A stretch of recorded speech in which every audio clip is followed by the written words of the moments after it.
ಇದು ಪಿಲಾತನು ಯೇಸುವಿಗೆ ಕೇಳಿದ ಪ್ರಶ್ನೆಯಾಗಿದೆ. ಈ ಪ್ರಶ್ನೆಯನ್ನು ಕೇಳಿದ ನಂತರ ಪಿಲಾತನು ತಕ್ಷಣ ಹೊರಟು ಹೋದನು. ಏಕೆಂದರೆ ಸತ್ಯವು ಅವನ ಮುಂದೆಯೇ ಇದ್ದರೂ ಅವನು ಅದನ್ನು ಗುರುತಿಸಲಿಲ್ಲ. ಇಲ್ಲಿ ಪಿಲಾತನು ಕೇವಲ ಪ್ರಶ್ನೆಯನ್ನು ಕೇಳಲಿಲ್ಲ, ಅವನು ಪ್ರಪಂಚದ ಗೊಂದಲವನ್ನು ವ್ಯಕ್ತಪಡಿಸಿದನು. ಇಂದು ಜಗತ್ತು ಸತ್ಯದ ಬಗ್ಗೆ ಗೊಂದಲಕ್ಕೊಳಗಾಗಿದೆ. ಪ್ರತಿಯೊಬ್ಬರು ತಮ್ಮದೇ ಆದ ಸತ್ಯದ ಚೌಕಟ್ಟನ್ನು ಹೊಂದಿದ್ದಾರೆ. ಆದರೆ ಸತ್ಯವು ವೈಯಕ್ತಿಕ ಅಭಿಪ್ರಾಯವಾದಾಗ ಅದು ಸತ್ಯವಾಗುವುದನ್ನು ನಿಲ್ಲಿಸುತ್ತದೆ, ಅದು ಆದ್ಯತೆಯಾಗುತ್ತದೆ. ಸಮಾಜ ಹೇಳುತ್ತದೆ ಅದು ಸರಿ ಎಂದು ಭಾವಿಸಿದರೆ ಅದು ಸರಿ, ಅದು ನಿಮಗೆ ಕೆಲಸ ಮಾಡಿದರೆ ಅದು ನಿಜ. ಸತ್ಯವು ನಮ್ಮ ಪರವಾಗಿ ನಿಲ್ಲದೆ ಹೋದರೆ ಸತ್ಯ ಇಲ್ಲದಂತೆ ಆಗುತ್ತದೆ. ಆದರೆ ಸತ್ಯವನ್ನು ಭಾವನೆಗಳಿಂದ, ಜನಪ್ರಿಯೆಯಿಂದ ಅಥವಾ ಸಂಸ್ಕೃತಿಯಿಂದ ನಿರ್ಧರಿಸಲಾಗುವುದಿಲ್ಲ.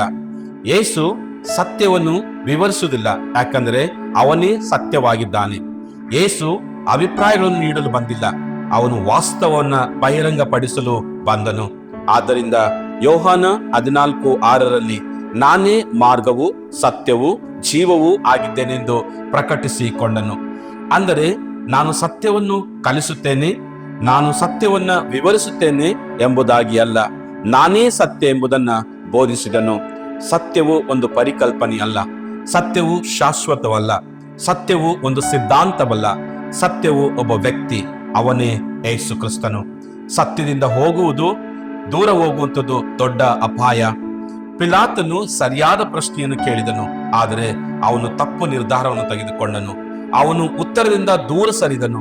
ಇಂದು ಅನೇಕ ಕ್ರೈಸ್ತರು ಅದನ್ನೇ ಮಾಡುತ್ತಾರೆ.